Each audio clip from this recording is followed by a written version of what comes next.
Ladies and gentlemen, dear friends, welcome at the ISGE webinar. This will be dedicated to the premature ovarian insufficiency, improved diagnostics and treatment. This series of webinar is launched in waiting our World Congress, which will be next year in May. I will give you the proper date at the end. And today we have two speakers, both members of the board of the ISGE. Is Professor Angelica Lindén Hirschberg, who will speak about the disorder, etiology, and diagnostics, and Professor from Stockholm, and Professor Svetlana Vujovic from Belgrade, who will speak about health consequence and optimal treatment. We will have first the lecture of Professor Angelica Lindén Hirschberg, and then that of Svetlana Vujovic, and at the end of both of them, we will have the general discussion. Please send your question using the question and answer. You have to write your question, and then I will read the question for our speakers. Professor Angelica Lindén Hirschberg, she is professor of OBGYN at the Department of Women and Children Health at Karolinska Institute, the famous Karolinska Institute in Stockholm, Sweden. She is the head of the Women Health Research Unit and the consultant gynecologist in charge of gynecological endocrinology at the Karolinska University Hospital, Stockholm, Sweden. If you go on PubMed, you will remain astonished, not only by the number, but the quality of her papers and the investigation in these last series of years. Please, Angelica, you have the microphone, you can make your presentation, and I really thank you very much for being with us this afternoon. Thank you so much for that nice presentation. Now I will share my presentation. Okay, so the title of my presentation is Premature Ovarian Insufficiency, the Disorder, Etiology and Diagnostics. And here is the outline. So I will talk about the definition of POI, epidemiology, symptoms, etiology, and diagnosis. But first I will start with a patient case. And this was a patient I saw a long time ago, but I think she's quite typical. She was 33 years old with a few and irregular menstrual periods the last 6 months. And during this period, she has also experienced increased stress, sleep problems, and night sweatings. And the patient stopped taking the pill about 8 months ago because of desire for children. And prior to the pill, she had had regular menstrual periods. She is also taking Levaxin for Hashimoto thyroiditis, but is otherwise healthy. And here you can see her laboratory results. FSH 64 units per liter, LH 56 units per liter, estradiol not detectable, and very low AMH 0.06 microgram per liter, prolactin, TSH, and free T4 in the normal range. So she has clearly elevated FSH levels, as you can see from the normal range in the follicular phase. So this is the hypergonadotropic hypogonadism. And as is well known, the regulation of the hypothalamic pituitary gonadal axis is based on the levels of estradiol and progesterone. And in the normal case, high levels of estradiol will exert negative feedback on the pituitary and hypothalamic level. So loss of ovarian activity will result in an estrogen deficient state, resulted in increased FSH due to absent negative feedback by estradiol. And menopause can occur at different ages. And the mean age of normal and natural menopause is 51 years of age. But the normal age variation is between 45 and 60 years. So this is a very wide range, as you can see in this picture. And premature loss of ovarian activity is in a woman younger than 40 years of age. And then we have this middle group of women between 40 and 45, which in the literature often is related to early menopause. And previously, we called the disorder of PY as premature ovarian failure. But this name should be avoided because in some cases, POI is not a permanent condition because there are reports of spontaneous recovery. So POI is the name that we should use. And the definition is loss of ovarian activity in a woman of fertile age causing amenorrhea and hypoestrogenism. And it should be a hypergonadotropic hypogonadism with increased levels of FSH. But what limit of FSH should be used? Well, actually, there are different definitions of this. But for instance, the International Menopause Society has defined the disorder as FSH higher than 40 international units per liter. Whereas, for instance, ESHRE has defined it as more than 25 units per liter. And of course, when it comes to fertility, even FSH higher than 25 is very high. But the most common limit of FSH is more than 40 units per liter.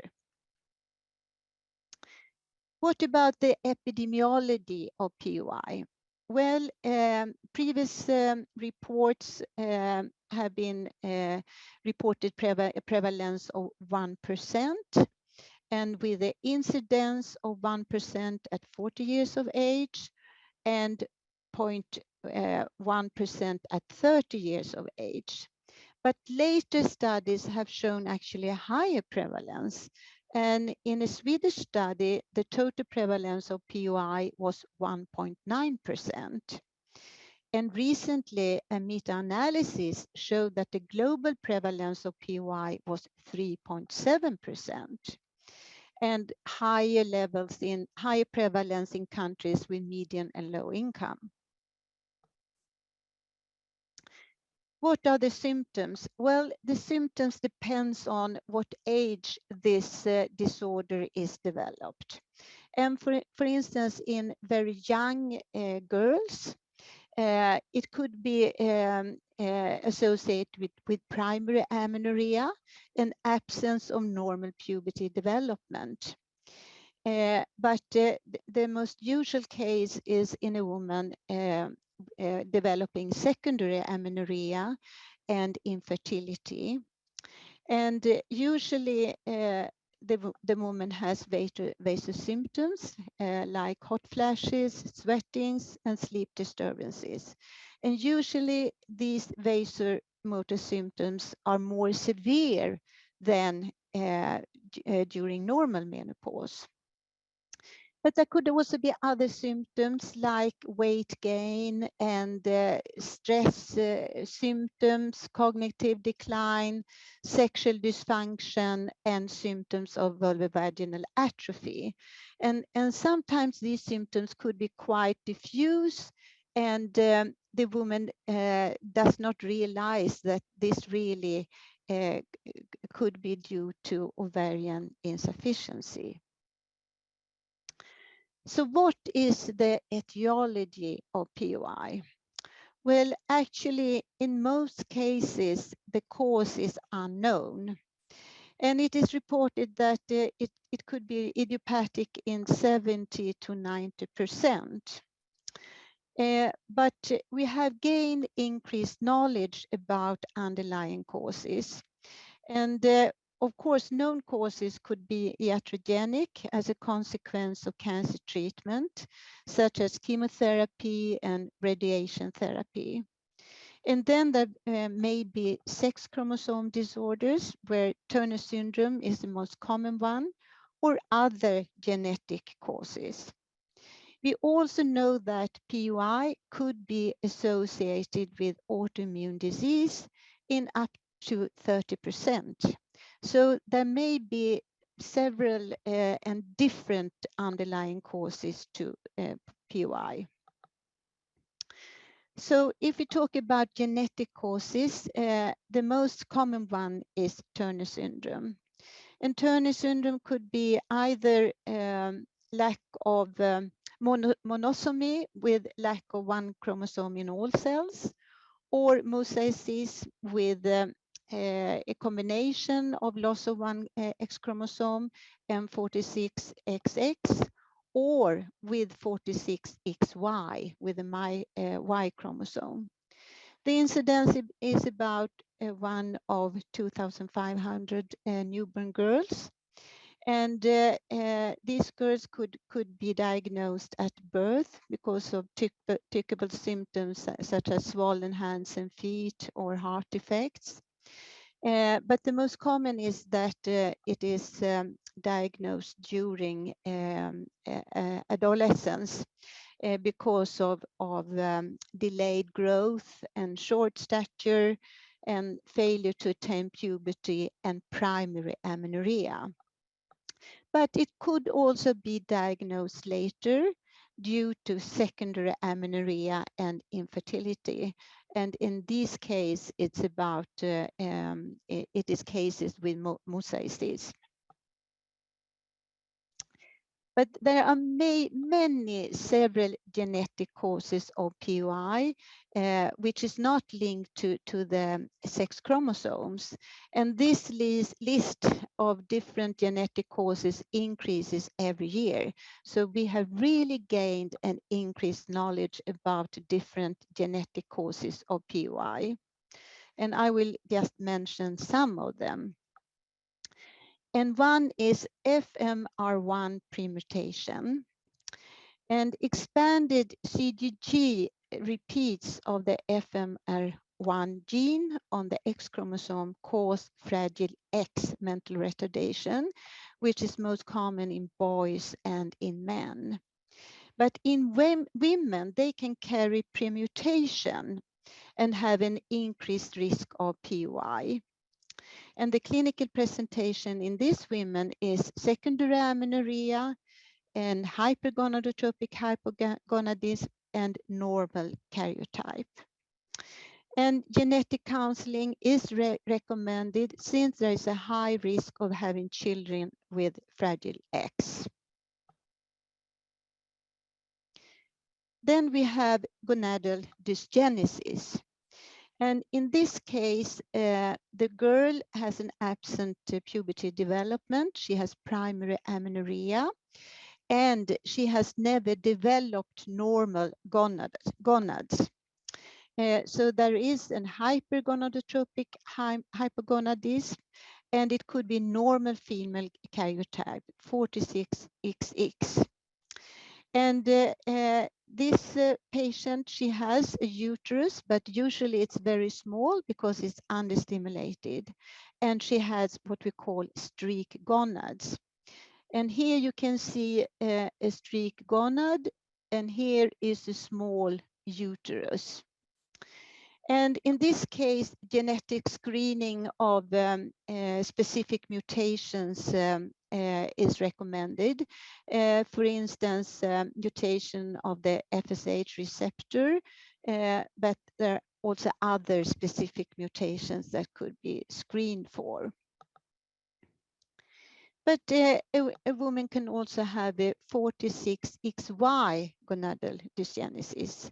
And the phenotype is very similar to the previous one, with a girl or a young woman presented with primary amenorrhea, hypergonadotropic hypogonadism, but XY karyotype.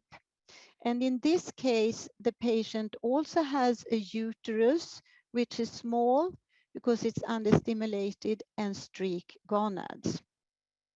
But the difference is usually that this patient, she is taller than normal and also have larger hands and feet compared to the other patient group with 46XX gonadal dysgenesis. And we also know that if the patient carries an Y chromosome, this is associated with an increased risk of gonadoblastoma, and therefore gonadectomy should be performed in these patients. But also here, genetic screening is recommended. For instance, the most common is mutation in the SRY gene, but there are also other known mutations to this disorder. But as I said previously, PY could also be associated with autoimmune disorders. And there are several autoimmune diseases associated with PY, such as Addison's disease, type 1 diabetes, and Hashimoto thyroiditis. And this is particularly in women with secondary amenorrhea.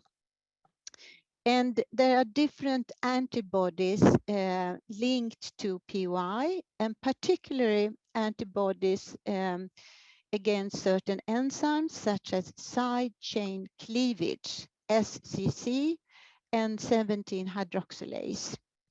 But also other enzymes such as 21-hydroxylase, which is associated with or linked to Addison's disease, could also be present in women with PY. And in this group of women with PY, we know that the disorder of ovarian insufficiency could fluctuate. And it is particularly in these women we have also seen spontaneous pregnancies. So therefore, we should be careful what kind of information we give to the woman when we diagnose PY. And when it comes to the pathogenesis behind autoimmune PY, the antibodies may not be directly involved in the pathogenesis, but are markers for autoimmunity. But the damage is considered to be caused by an immunological attack by B cells and T cells on the ovary. And for instance, here we can see a lot of T cell lymphocytes in the ovarian tissue. And here we have a lot of plasma cells, B cells in the ovarian tissue. So how do we diagnose PY? Well, the diagnosis is based on an elevation of FSH. And in most cases, it is defined as FSH more than 40 units per liter. But it's important that we repeat this measurement. It should not be based only on a single measurement. So it should be repeated within 4 to 6 weeks apart. And the woman has to be younger than 40 years of age and also have amenorrhea and estrogen deficiency. And a low level of AMH, anti-Mullerian hormone, could support the diagnosis, but low AMH is not a substitute to an increased FSH. So it's very important that the diagnosis is based on increased FSH. And when we perform an ultrasound, we will see small inactive ovaries. And of course, this also supports the diagnosis. And then it's very important that in the basic evaluation, a chromosome analysis should always be carried out. And what different markers do we have for the ovarian reserve? We know that the ovarian reserve will decline by age. And in certain women, we could have a premature decline of the ovarian reserve, or it could be so that the woman, the patient, is born from the beginning with a lower ovarian reserve. And markers of the ovarian reserve is, for instance, FSH, but it could also be AMH and the antral follicle count. And a woman with a low ovarian reserve has an increased level of FSH, low AMH, and low antral follicle count. So AMH is a hormone produced in the granulosa cells of early developing follicles in the ovary. And its function is to be a follicular gatekeeper to inhibit recruitment of primordial follicles, the small follicles, and also FSH stimulated follicular development to try to rescue as many follicles as possible. And we know that serum AMH correlates with the number of antral follicles and is considered a measure of the ovarian reserve. But it's important to remember that AMH is not only a marker for the ovarian reserve. It is, for instance, regulated by testosterone. Patients with low testosterone of any reason usually have low ovarian reserve. And for instance, in hypothalamic amenorrhea, this disorder is associated with low testosterone and low AMH. But when these women recover, for instance, by weight gain and improved energy intake, AMH will increase and also testosterone. So therefore, only low AMH could not be relied on when we are talking about the ovarian reserve. It should always be also linked to FSH. And we know that AMH naturally decline by age, as we can see clearly in this picture. But what we also see here is that there is a very big normal variation in AMH. So from just a single value, it could be difficult to evaluate the ovarian reserve in this patient. But when we perform ultrasound in PY, we usually see a small ovary, for instance, in this case, only 4 milliliters, and with very few follicles. And with a volume of 4 milliliters, we can see in this figure that this should correspond to a woman of postmenopausal age. So 4 milliliter is very small ovary. We should consider also an extended investigation of these women to try to really get an underlying cause to the disorder. Most women, even if it doesn't really affects the management of the woman, or maybe we are not able to increase the fertility potential. Most women appreciate if we try to do diagnostics as much as we can. So for instance, when it comes to autoimmunity, usually we screen for different antibodies. And some of these antibodies are common and available at most clinical labs, but other ovaries, maybe we have to go to a specific lab for the measurement. And then there are genetic analysis beside the karyotype, because we know that even if the patient has a normal karyotype, there could be other genetic causes. So we should also, if we really suspect a genetic background to the disorder in the patient, we should go further in the genetic analysis. And if the patient has an XY karyotype, it's very important to remove the gonads. And also in those with primary amenorrhea and XX gonadal dysgenesis, we usually also perform a diagnostic laparoscopy to take biopsies from the gonads. Because in some cases in the blood, it could be normal karyotype, but it has been reported that it could be mosaicism in the gonad. And this could also be linked to an increased risk of cancer. What about fertility? Because this condition, of course, has consequences for fertility, which could be devastating for a woman who has a wish of pregnancy.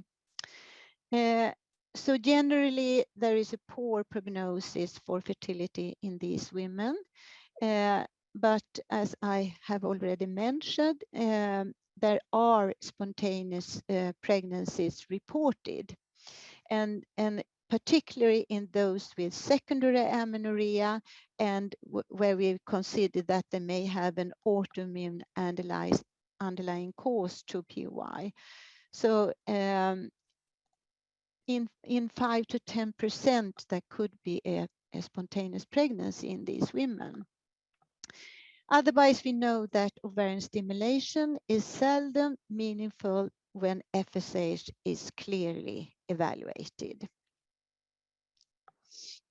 So what we can offer today for fertility treatment is oocyte donation to all women with PY and who have a uterus. But there are other potential treatments and also who are under development. For instance, cryopreservation of oocytes or even embryos in women who have a cancer, and if there is time to undergo this treatment before cancer treatment, it's very optimal. And there are also studies in Turner patients for trying to preserve fertility by ovarian tissue preservation. And there are also a lot of investigation about in vitro activation, and pregnancies are reported by this treatment in some cases. And PRP, platelet-rich plasma intraovarian infusion, may also be an option in the future. And we are actually doing a study now with immunomodulatory therapy for women with autoimmune PY, and we have got some preliminary results. And furthermore, stem cell therapy could also be an option in the future. And we know that besides fertility, there may be long-term medical consequences for these women. And I think Svetlana will talk more about this. But we know that PY is associated with an increased risk of osteoporosis and fracture, cardiovascular disease, and even death in cardiovascular disease, and also impaired cognition and dementia. And we know that HRT, estrogen replacement therapy, could prevent from these medical complications. And it's also very important to inform the patient that instead they have a decreased risk of breast cancer. And if they get HRT, there should be no increased risk of breast cancer. So this was my last picture. So thank you very much for your attention. Thank you very much, Angelica, for that beautiful lecture. We have received already a lot of questions, but we will go on later on. Now it's my pleasure to introduce Professor Svetlana Vujovic. She is Professor of Internal Medicine, Endocrinologist, and Head of the National Center for Infertility and Endocrinology of Gender in the Faculty of Medicine at the University of Belgrade, Clinic of Endocrinology, Diabetes and Diseases and Metabolism, and Clinical Center of Serbia, Clinical Center of Serbia in Belgrade. She is president of the Serbian Menopause Society and president of the Serbian Society for the Endocrinology of Gender. And also Svetlana, she have a beautiful series of paper published. You can enjoy it going on PubMed. And today she will speak about health consequence and optimal treatment of premature ovarian insufficiency.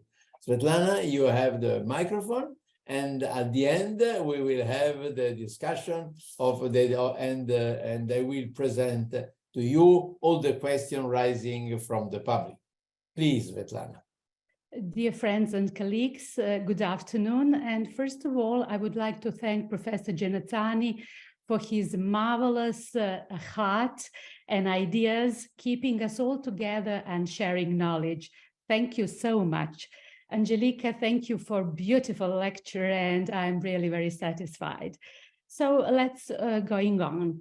Angelica has already made definition, but in my country, we like to divide POI in 4 grades according to the FSH in order to start therapy on time. So don't waiting for FSH over 40.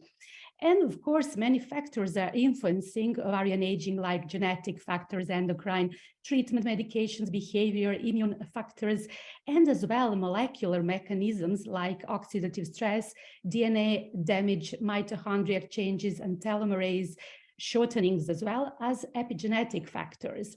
Also, protostatic dysfunction and stem cell exhaustion are very often present. So we have to think about all these things when we are talking about this group of women. Hypoestrogenism is leading to many cardiovascular changes which are threatening the life, like impaired endothelial function, ischemic heart disease and stroke, metabolic syndrome and diabetes mellitus, osteoporotic fractures, impaired cognition and sleep, diminished sexual well-being, and skin changes. Many studies have done about ischemic heart disease, and some of them, like Tao's study, showed that POI had 48% higher risk of ischemic heart disease. So it's very important to start therapy on time and to prevent all of that. What about mortality rate? They have 2-fold age-specific increase in mortality rate if we do nothing on time. So we have to detect diagnosis very, very early. And in a group of 1,003 patients with POI, they have confirmed increase of mortality. And interestingly, it's 2% decrease in cardiovascular disease mortality risk for every year that menopause is delayed. So it's very important. Why is that so? In all our blood vessels, there are receptors alpha and beta for estradiol and as well progesterone receptors. Also in cardiomyocytes, in fibroblasts, in endothelial cells, and in the heart. So always we have to think about progesterone as well, and hypoprogesteronism in POI, not only hypoestrogenism. And we have to think about progesterone signaling pathway, like classical and non-classical, with membrane-associated receptor changes and intracellular growth factors, and many other way of acting. So in all women who have no uterus, we have to add progesterone because it has receptors in all women's body and influence it. Anti-aging factors, besides estrogens and progesterones, are many epigenetic regulators, sirtuin activators, pharmacological induction of autophagy, telomerase activators, and as also melatonin. So what's the role of estradiol in therapy when we induce it on time? It increases natrium excretion, improves baroreceptor function, prevents vascular fibrosis, improves diastolic function, decreases blood pressure, very important, and then decrease ventricular ectopic activity, inhibit mitochondrial reactive oxygen species, and decrease mortality. And as you can see, estrogen can act like a typical antihypertensive drugs in acute and chronic way, like calcium antagonist or antioxidant or dilatator, decreasing endothelin and angiotensin too. What's about lipid levels? Today, many doctors are prescribing anti-hyperlipemic drugs, but estrogen increases hepatic excretion of apolipoproteins, decrease lipoprotein lipase transcription, regulate PPAR gamma expression, decrease adipocyte proliferation, and decrease PI and many other cytokines. What's about ventricular repolarization dynamics? It's observed that slopes on the ACG in POI patients are more steeper than in other patients, and QT dynamics is impaired in POI if we do nothing, if we don't add therapy. Relative hyperaldosteronism in a case of hypoestrogenism increase prothrombotic activity, myocardial fibrosis, necrosis, potassium loss, and sodium retention, leading to ventricular arrhythmias. So many cardiovascular diseases can be completely differently treated when we think about estrogens. When we are talking about markers of autonomous dysfunction, then there are heart rate variability and baroreceptor sensitivity. And in POI patients, catalase and superoxide dismutase are lower in hypoestrogenic status. And if we add estrogens, it will be changed.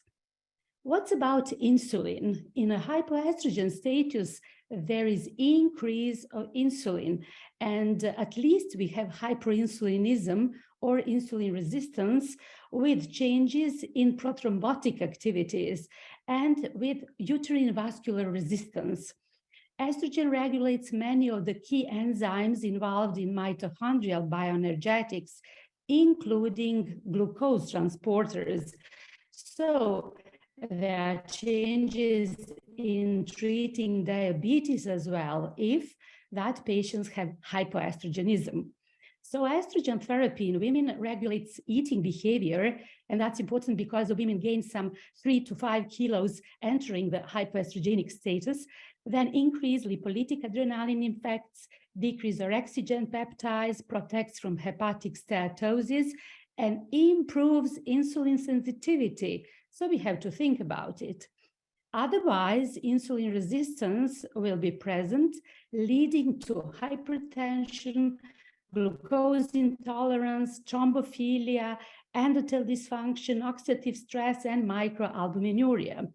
In such a situation with insulin resistance and hypoestrogenism, we have to think about insulin sensitizing agents, and it achieves effects via insulin or directly on ovarian function, leading to increase of glycodylium 3 times during luteal phase and improving at the same time fertility rate.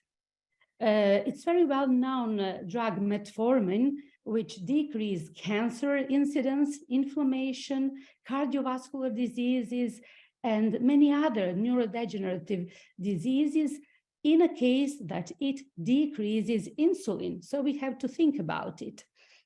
As Angelica has already mentioned, androgens are very low in POI patients, and Professor Genazzani made many marvelous papers about DHEAS, etc. And in 2,461 studies, it's shown that testosterone, DHEAS, and androstenedione are very low in POI patients if we don't add that drugs. Then we have to think in all that patients about cortisol and DHEA. And really, just in a few centers, my colleagues are thinking about that hormones. Why? Because high cortisol leading to changes in carbohydrate metabolism, to inflammation, endocrine function changes, neural tissue health changes, etc. And then it leads to cortisol potentiated diseases like metabolic syndrome, obesity, diabetes, osteoporosis, cardiovascular diseases, and neurodegenerative disorders. We made many studies, and in a group of 820 untreated POI patients, we are looking for the level of all these DHEAS, testosterone, androstenedione, and cortisol in women who entered POI between 20 or 30 years and 31 or 40 years of age. And look here, we can see that BMI is increasing if they are untreated, and as well cortisol is increasing in this group of women, and DHEAS is decreasing. So cortisol exerts neurotoxic effects by stimulating neural degeneration and increase susceptibility to metabolic and vascular injuries. As well, cortisol excess can have consequences in structural integrity with impairment of memory, cognitive functions, affecting on hippocampus, amygdala, prefrontal cortex, etc. So it's very important to think about cortisol and DHEAS also in POI patients. And this is very well-known graphs where we can see that DHEAS is naturally decreasing during aging, and it's normal in all women, in all menopausal women. And DHEA is very important as a drug, which we have to add because it influences cells through G protein coupled membrane receptors, 7-beta hydroxy-EPA and 7-beta hydroxy-DHEA.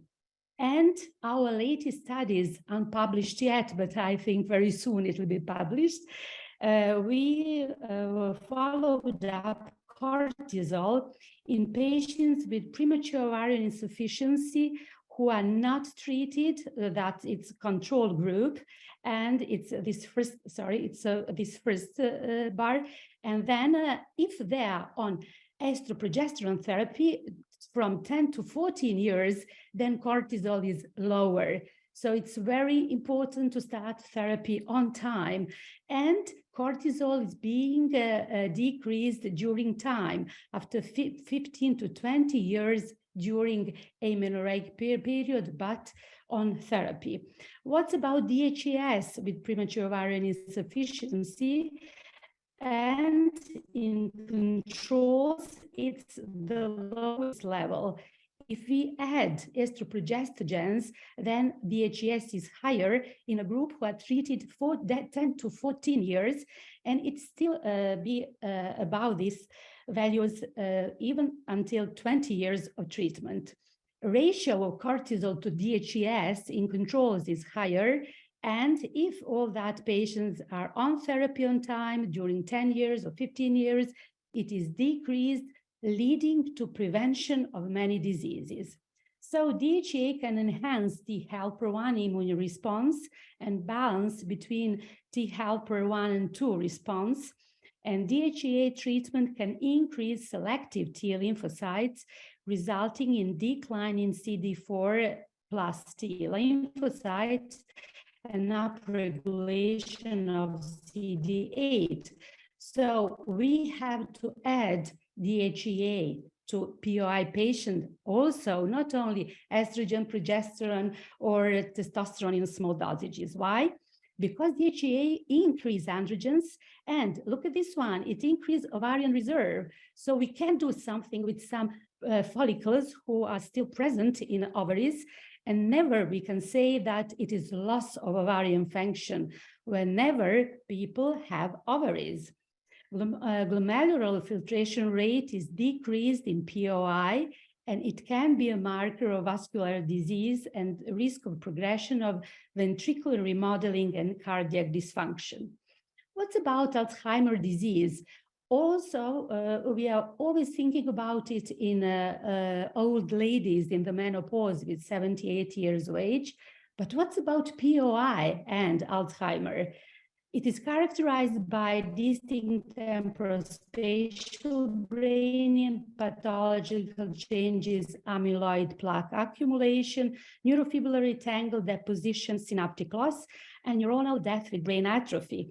Many factors are influencing, but sex hormones play neuroprotective role, and estrogen therapy improves synaptic plasticity, improves cerebral blood flow, increases choline acetyltransferase activity, prevents amyloid formation, and 17-beta modifies expression of ApoE, and we have published such a paper this year. So what we have found out that before therapy, interleukin-6 in untreated POI is lower, and then after it is higher, sorry, and after 6 months of estrogen therapy, it is decreased. Also, amyloid protective protein is very low in POI patients, so they are young women, but when we add estrogens, it increased and they are protected from Alzheimer's disease. What about insulin and the brain?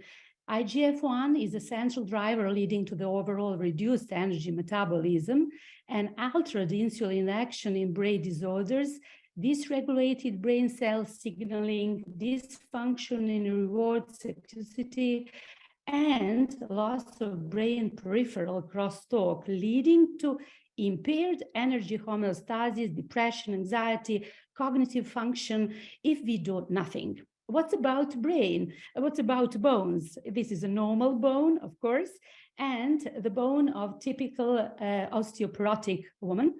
And estradiol is decreased in 19% of untreated menopausal women. Estradiol exerts favorable effects on the osteoblasts and inhibitory effects on the osteoclasts. So estradiol therapy is the golden standard for the menopausal osteoporosis treatment.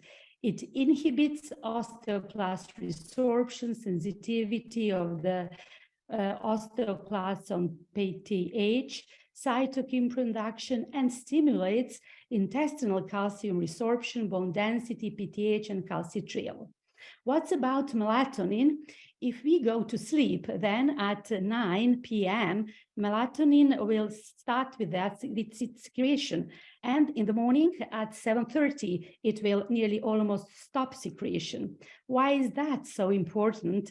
Because if it's low, melatonin therapies POI patient can slow down ovarian aging through antioxidation, DNA repair, telomerase maintenance, ribosomal function, silent information regulators, and hyposignaling pathways. Also, it inhibits GnRH, increases prolactin release during the night, prolongs cortisol peak, inhibits TRH, and increases GABA. What's about growth hormone? Have we to add growth hormone as well? It had stimulatory effects on oocyte quality and endometrium receptivity. And of course, if we do nothing, or only if we add small amounts of estradiol, we'll do nothing with fertility rate. Then growth hormone make proliferation, vascularization, and upregulation of receptor-related genes.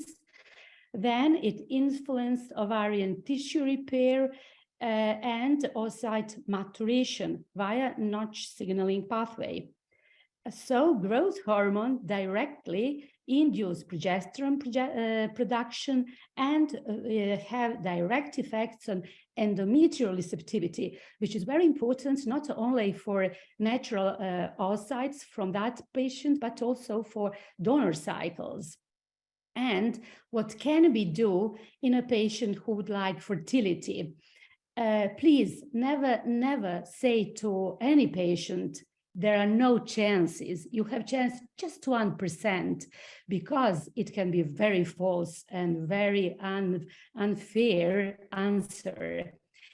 Because we can do many things to change that reserve and to increase fertility rate like we do at 18% with natural, in fact, it's not natural, but treating cycles. How is that possible?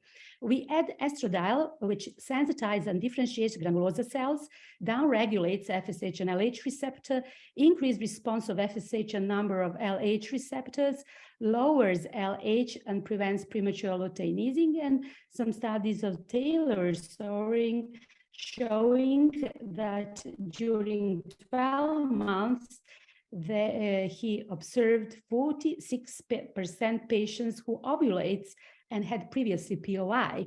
It stimulates endometrial proliferation, myometrial receptors, and had effects on cervical mucus. Why? Because estradiol therapy decreases high endogenous FSH, and it is ineffective in stimulating folliculogenesis, ameliorates the downregulation or desensitization of diminished FSH receptors, and releasing of that receptors may diminish the autoimmune process possibly and lower the level of the activity of autoantibodies. Ratio of cortisol and insulin is very important also. Higher cortisol induced by reduction of 11-beta hydroxysteroid dehydrogenase increases insulin resistance in endometrium by inhibition of signaling pathway and through PTEN expression. So we have to think about these two hormones also. What's about thrombophilia?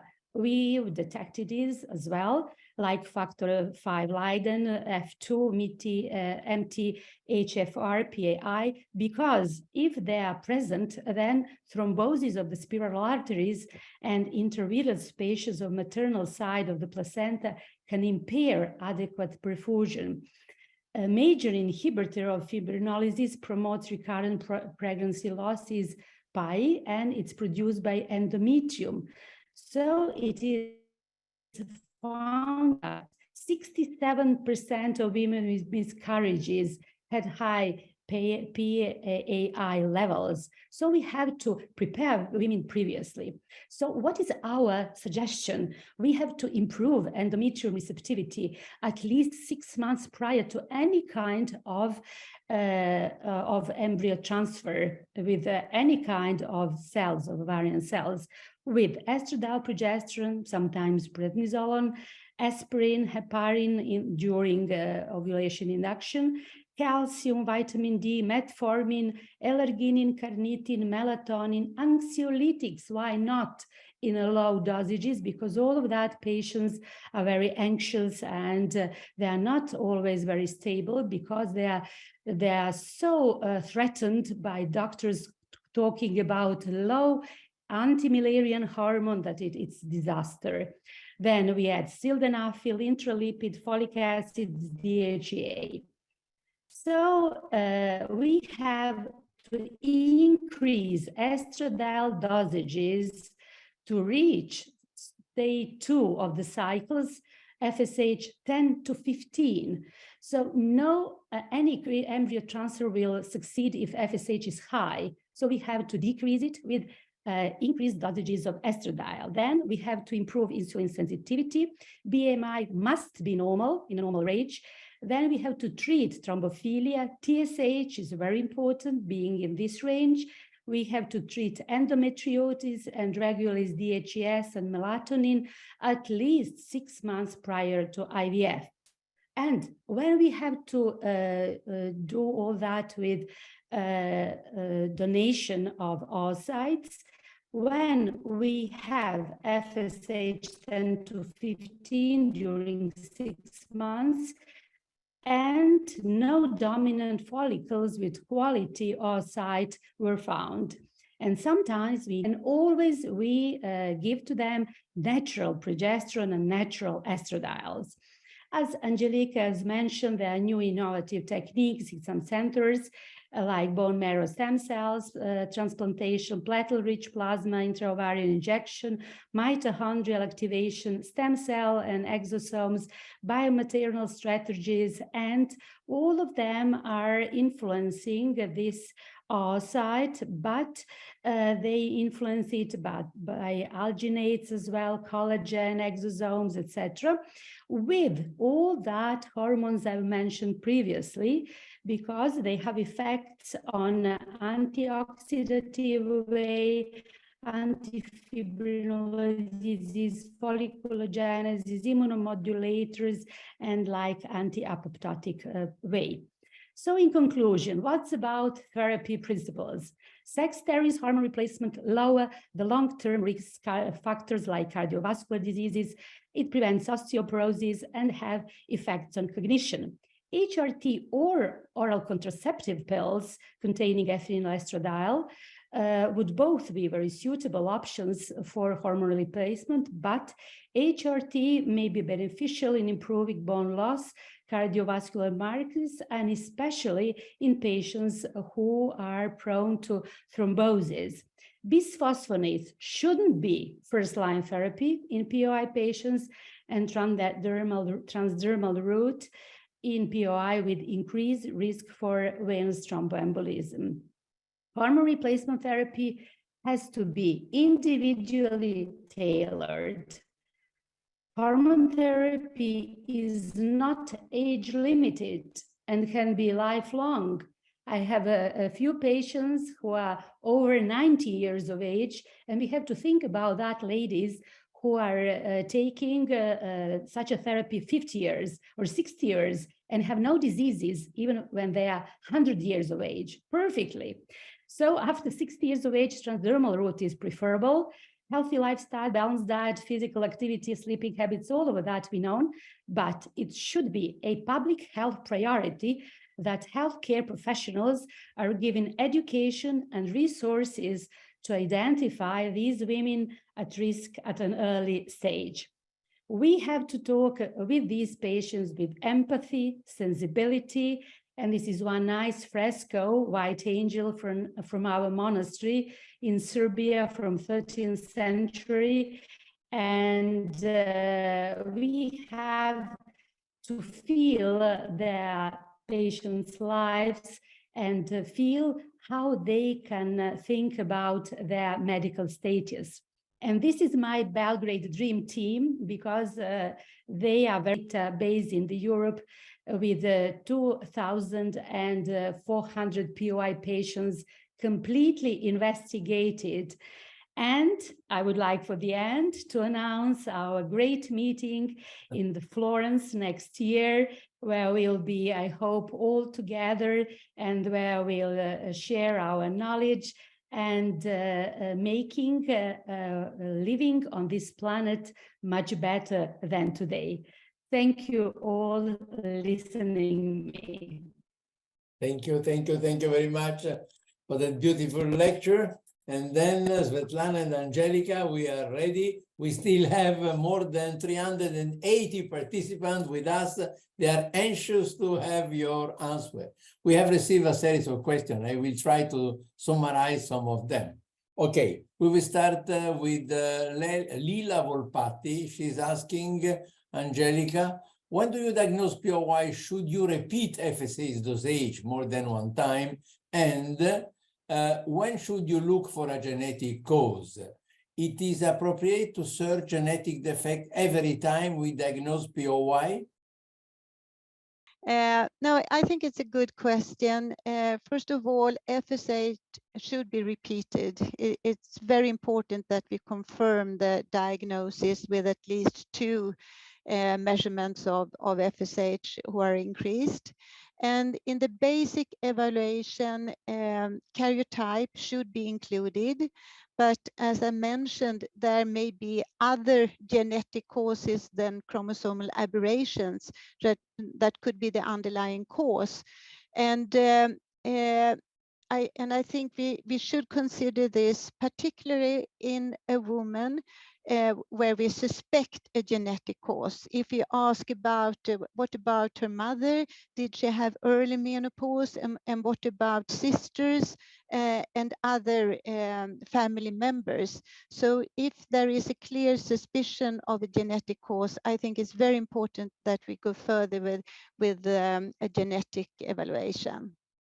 Thank you very much. And then now a question from Jorge Ramirez to Professor Svetlana Vujovic. Svetlana, that's an interesting question, because in a case of successful fertility treatment with female pregnancy of POI patients, even with any kind of treatment, is there a risk for this daughter to develop also POI? Is the risk for the daughter? If she have a daughter, is there risk? Is the transmittable diseases also POI? In our group, we have 27% of patients who have family occurrence of POI, even in grandmothers, of aunts, or someone else in the family. That children who are born from mummies who have induction of the ovulation with estrogen and all these hormonal ways, until today, we have no daughters with POI, but we are following them up. I mean that newborn babies, because we are following them for a longer period. Thank you. And then now for Angelica, if each one of you want to add something to the answer of the other, please, you can absolutely do that one. Maybe I can add that I see such a patient every 6 months. And then if we are looking for pregnancy, then we had to increase estradiol levels if FSH is about, let's say, 20, trying to decrease it and having a very healthy follicle. So before donation, we have to do all these things, because if nothing will happen, then endometrium will be more recipient for donated cells. Thank you. And then Angelica, is a question which is general on the diagnostic in POI. Do you recommend FOXL2 test by POI as a standard? At my hospital, Karolinska University Hospital, we have a panel, first depending on the karyotype. Does the patient has XX karyotype or XY karyotype? And then we have different panels for genetic screening, but sometimes they will don't give anything yet if we suspect a genetic cause, and then we can perform a whole genome screening. I mean, there are several mutations now associated with POI, so I think we should have a broad approach to this, and we could also consult a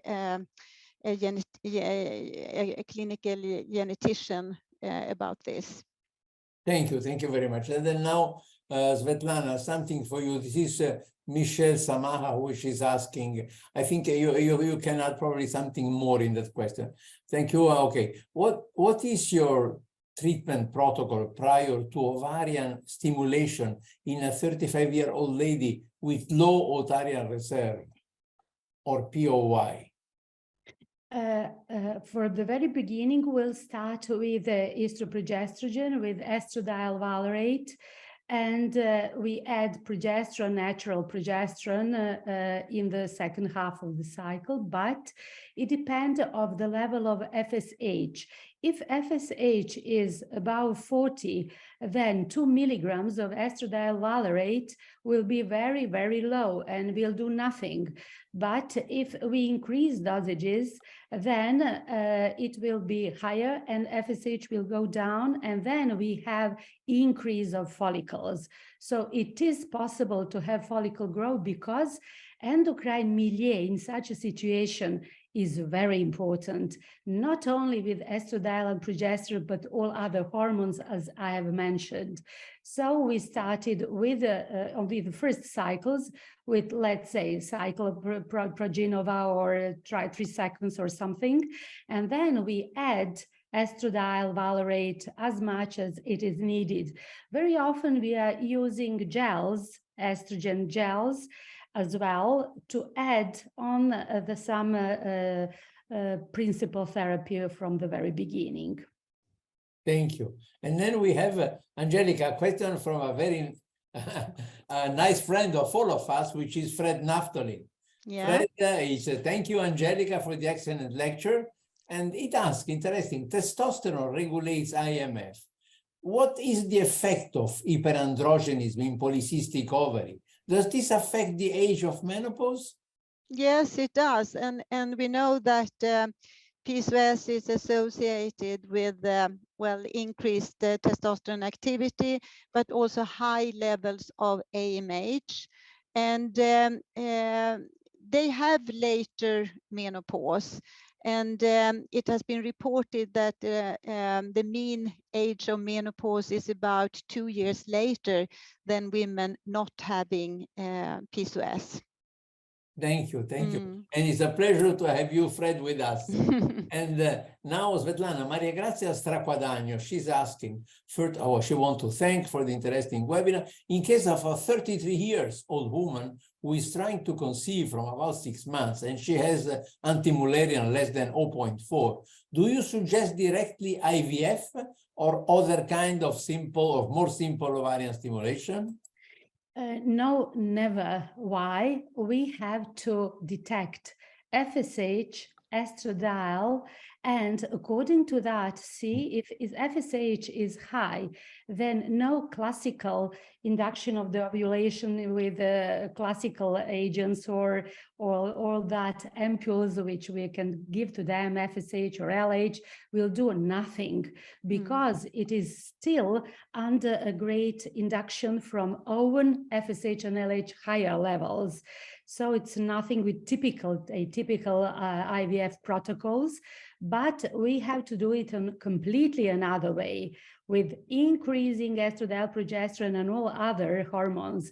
I would like to add something to Angelica's answer concerning on testosterone. We add in Serbia testosterone in gel as well, trying to reach a medium concentration for women in that period of their lives, as well as adding DHEA, but not in the high values, like sometimes it's 3 times 25 milligrams, no, as much as it is needed individually. And then we have much better results. Thank you.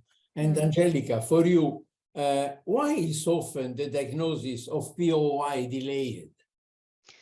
Yes, I mean, it depends on what symptoms the patient has. And usually when there is a secondary amenorrhea, symptoms can be developed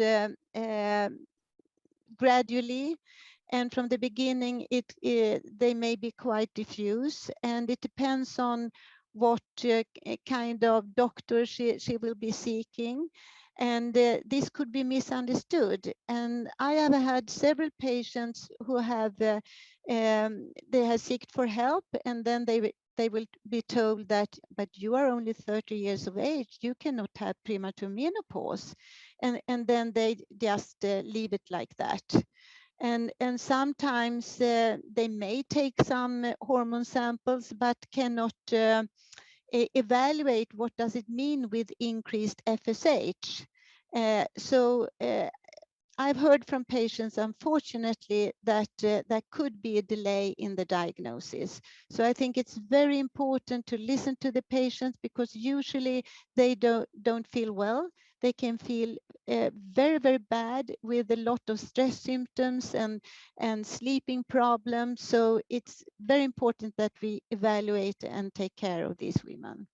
Thank you. And Svetlana, for you. Can I add something? Yes, please. Sorry.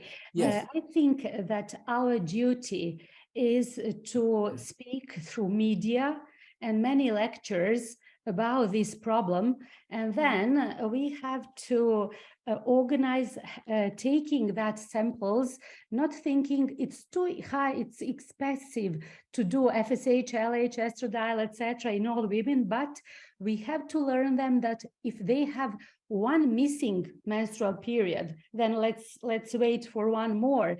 And if there no another menstruation, we have to do all hormones and to check what's going on. And in Serbia, it's normally because I have I had done great work in that talking media and all others in recognition such a situation and encourage women to talk about it. Thank you. And then Svetlana, Claudia Roderi, she's asking, when the woman desires fertility and you treat her with estradiol, as you mentioned, sensitize the FSH system, do you add the cyclic progesterone or just expect her to ovulate and menstruate? Always we add natural progesterone, and depending of the dose, and that dosages are depending of estradiol, which we add. So if we add higher dosages of estradiol, then we'll increase micronized progesterone in higher dosages. And later on, at the very beginning of the pregnancy, we continue with both of that hormones in levels that it's necessary. So always progesterone, natural progesterone, all progesterone gels as well. Yes, thank you.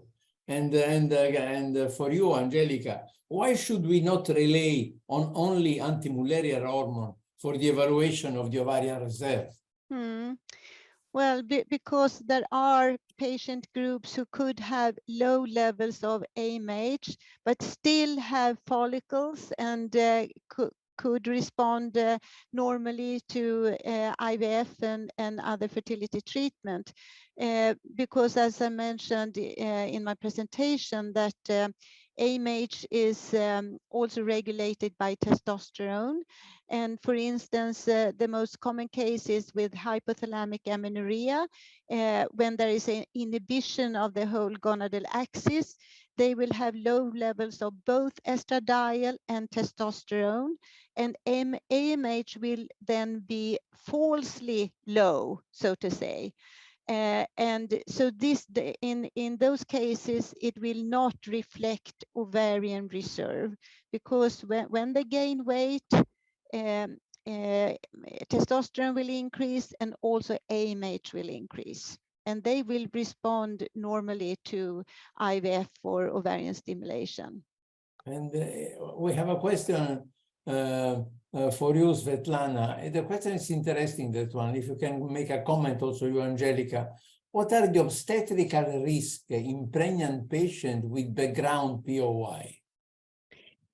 First of all, I would like to add something to Angelica's comment. And I have a patient who was threatened by low anti-Mullerian hormone. And can you imagine, in the next cycle, she increased FSH for 30 units because of stressful situation. Oh, I have so low AMH, and that's disaster. So please don't talk about AMH on such a way and threatening patient. And that's just one of many other hormones talking about ovarian reserve. But another thing, so when we are talking about pregnancy in such a patients who had POI, they are dependent of estradiol, progesterone, then metformin as well, and of course, antithrombophilic agents. And we are following them in pregnancy in some intervals, detecting hormones during pregnancy. And then we add or decrease something according to their necessities. So we always have individual way of treating. And sometimes some of them have, let's say, metformin during all pregnancy, and nobody of them increased weight more than 10 kilos. So I have no obese pregnant woman with eclampsia, preeclampsia, etc., because we are really covered them through all pregnancies very, very carefully on, let's say, 3 months interval or on the very beginning. Thank you. So You have something to add, Angelica, please. yes, if I shall try to answer the question about obstetrical risks, it depends, of course, if there is the pregnancy is the result of egg donation or her own oocytes. And if it's her own egg, it depends on the underlying cause to POI. But for egg donation, the outcomes are the same as for other IVFs. So there are no increased risks when it comes to egg donation. Thank you. And then just on that line, Alex Bortolotto Garcia, Angelica, asked if there is any treatment to improve the implantation of the blastocyst in patients with POI. If you obtain an egg and you are able to fertilize. I think, Svetlana, you have already mentioned this, and of course it's important that we can get a responsiveness of the endometrium with sufficient hormone treatment. But as far as I know, there is no evidence of other specific treatments, but maybe Svetlana, you would like to add there. Yes, I've published a paper about endometrium receptivity, and in endometrium, 260 hormones are secreted. So we are not thinking about them. We are just thinking about estradiol, progesterone, and that's all. No, there are all other hormones present in the endometrium. And it's not important only what's the width of endometrium, is it 8 millimeter or 10 prior to conception, but what's going inside. So the shortest period of preparing such endometrium is 6 months, with all those hormones I've mentioned before, and then we have increase of IVFs, even with donation or natural oocyte, and fertility rate will be increased. Thank you. We have another question. You mentioned, Svetlana, the DHEA. And what dose of DHEA do you recommend for POI? And do we need to check their levels before starting? Always, we always check all androgens, and if it's low, then we add only 25 milligrams for the beginning, I mean tablets of 25 milligrams, and then we detected it after, let's say, 6 weeks or 2 months, because sometimes it have some additional effects because they're taking it every day, and then we can lower it, because we don't like when it's too high, like sometimes it is advised that a woman take 75 milligrams. No, we have to detect it once monthly later on, and then see, shall we increase those or decrease or give to every second day, or what shall we do later on? Thank you. And Angelica, Neda Albaredi asks, does ovarian drilling cause POI? What we Is know, a drilling or a cooking? Because we have... ovarian drilling is sometimes used for women with the polycystic ovary syndrome, and they have from the beginning an increased ovarian reserve. And we know that AMH can decrease after ovarian drilling. So of course, if the woman does not have very high levels of AMH, I mean, it potentially could affect fertility. So therefore, in many countries, such as in Sweden, we actually do not use ovarian drilling for women with PCOS. Thank you so much. In Italy too. And then Svetlana, Claudia Roderich is asking, with FSH values above 80, you still consider that pregnancy is possible? For me, pregnancy is always possible. Let's do whatever we can. God bless you. God bless you. Except if women have no ovaries, then there are no chances until now. But if they have ovaries, it is possible, because one of my patients at the very beginning had FSH 95, and all other gynecologists and everybody told, oh, it's impossible. But then I relaxed her, talking with her like a psychiatrist, giving all these medications and say, you have all time of this world. You are not in shortages of a time. It's not over you, because sometimes our colleagues really threaten them. You have no time, please go on. You have just 2 months, 3 months, but it's not really the truth. Take it easy, relax, FSH will go down, give all medications, and she conceived. So it's never impossible. May I add there? Yes, yes, that yes, I mean, as long as the woman has a uterus, pregnancy is possible. And also for women with XY gonadal dysgenesis, because they had a uterus, and egg donation could work good in these patients. No, and when I also coming back into my past, I remember a patient, a young patient. The patient was 18, who had more than 100 FSH and LH and so on, and POI, and we put her on estradiol and progesterone, telling her that this can happen. And in fact, after 3 or 4 years, she became spontaneously pregnant. You cannot imagine the success that it was by treatment for the patient and the impact on the family. But okay, we have a question, Angelica, for you. Should we measure, she's from Vaidyanathan Gauri. Should we measure bone mass density in young women with POI? Yes, I think we should, because it is important that the patient has optimal hormone replacement therapy.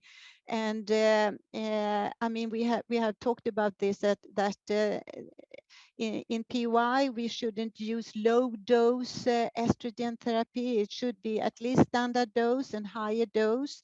And we also measure estradiol levels regularly in these women, and we think that the level should be between 200 and 400 picomole per liter, something like that. Thank you. And another question for Svetlana. Is there any no risk for POI in psychiatric patients using anti-epileptic drugs?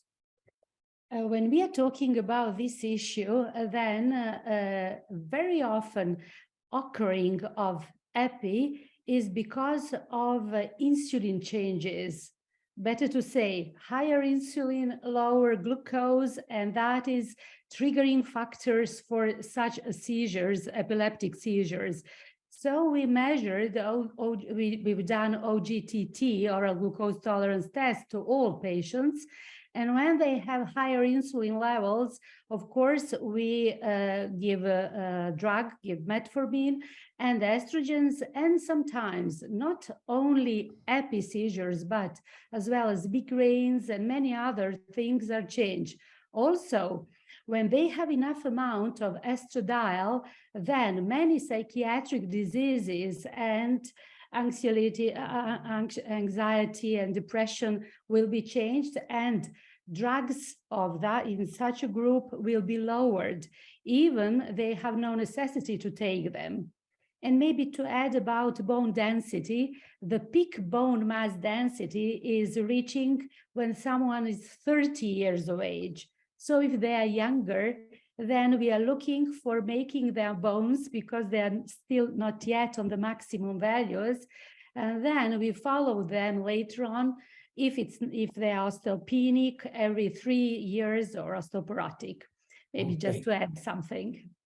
Thank you. And then a question, Angelica, for you. Is the association of Hashimoto thyroiditis with POI just an association, or it is involved in the pathology? You went already, but can you focus a little bit more on the possible role in the pathogenesis of POI? This is a very good question. Actually, we know that there is an association, but there is no evidence that, for instance, TPO antibodies really damage the follicles. We do not know that. But there is an association, and it could be that autoimmunity as such can affect ovarian function, but we do not really know the exact mechanism behind that. Thank you. Maybe something to add always. We can add some drugs which will improve autoimmune system. I mean, whatever is doing in growing our defense, it's much better. And then autoimmunity will not have such disaster effects on some places. And the most important is the level of TSH for all that patients, not directly antibodies.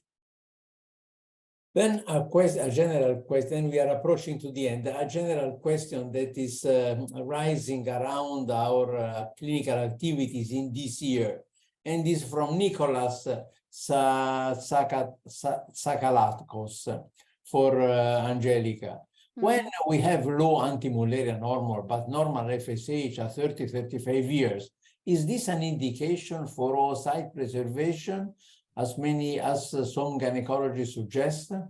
No, it's very important to know that it's only high levels of FSH in combination with low levels of AMH that indicate a low ovarian reserve. If FSH is normal and AMH is low, this can have other causes, such as hypothalamic amenorrhea, but also other causes associated with low levels of testosterone. So in this case, we have to know the reason why AMH is low, of course, but probably this patient could respond to normal IVF. Thank you. And then I would like to have one question for Svetlana, and then one for Angelica, and then I will ask you a final comment. Okay, for Svetlana, when you should to stop hormone therapy in POI patients? Never. Fantastico, I totally agree. And now for Angelica, which is the best method for fertility preservation in mosaic Turner syndrome? Oh, I mean, we do not know. I mean, there is research going on. And for instance, at my hospital, we preserve tissue, but still there is no pregnancy yet. So actually, we do not know. But hopefully in the future, we can help also these women.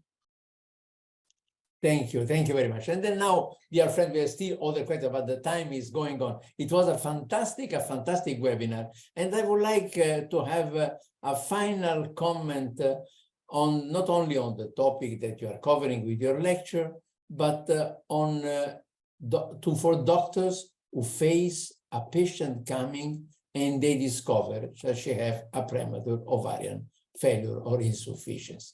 I would like first, we started with Angelica and we had after Svetlana. Now we will start with Svetlana, and you, Angelica, will make your comment again. Svetlana, please, what is your clinical position and your message for that patient? These dear colleagues from all around the world, when such a woman come to your office, never tell her you are in a disaster situation, you will never have a baby, because it's not a way of understanding. You have to be patient, to understand her, to encourage her, and to give you a support that we'll do our best in the future to help her to maintain a nice quality of life and to stop all diseases, and also to help you. We'll try to do all the best for having a baby. So please, empathy, please smile, don't be sad or disappointed or somebody else, but try to understand that person and help her. And of course, it's very important to have controls of some, let's say, 6 months period, just to see what's going on. That's my message. Thank you. I would like to add something to your message. I would like, Angelica, if you can speak what we can do with Fragile X patients.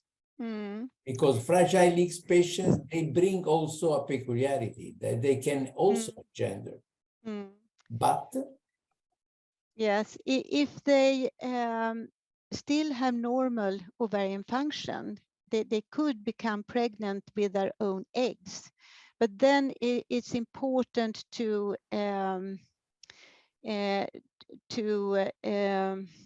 evaluate so the baby will not have the same, and that is possible with pre-implantation diagnostics. So this we should do. Otherwise, this kind of patient, of course, could be pregnant with egg donation, and then there is no increased risk of this disorder, of course. Then this is a fundamental. You know, we have to do as Svetlana is doing, but we have, in the cases of Fragile X, still fertile, as her to go to a prenatal, to a diagnostic, a pre-implantation diagnosis. Yeah. To stop the transmission, possible transmission of the disease. Dear friends, it was a fantastic webinar. We are nearly all 300 yet, and then I thank you very much of being with us. I would like to thank Angelica and Svetlana for the fantastic talk, for the lot of information that they got, for the practical suggestion, for the daily clinics, and also for the hopes to have better life for those who suffer of premature ovarian insufficiency. And then, ladies and gentlemen, thank you very much. And then I would like to go to our next webinar will be from Frederick Naftanin, which was also today with us, and Augusta Maturana on menopausal obesity. The time is going on. We have the summertime. The next one will be the 6th of September. And then at 3 o'clock Central European time. And I would like also to remind to all of you that next year in May, we will have, as Svetlana have shown, the World Congress of Gynecological Endocrinology in the beautiful environment of Florence, as you can see here from Botticelli, Birth of Venus, which is smiling and waiting you in Uffizzi's gallery. I wait for all of you, and thank you for being with us. Have a good summer. Enjoy. Thank you, Angelica. Thank you, Svetlana. Enjoy the life. Take care of the COVID, and go on with the same spirit that you had until today. Thank you. Thank you very much for being with me in the board of the ISGE. Dear friends, they are the two board members, two fantastic board members. Thank you very much. Thank you. Enjoy the life and good summertime.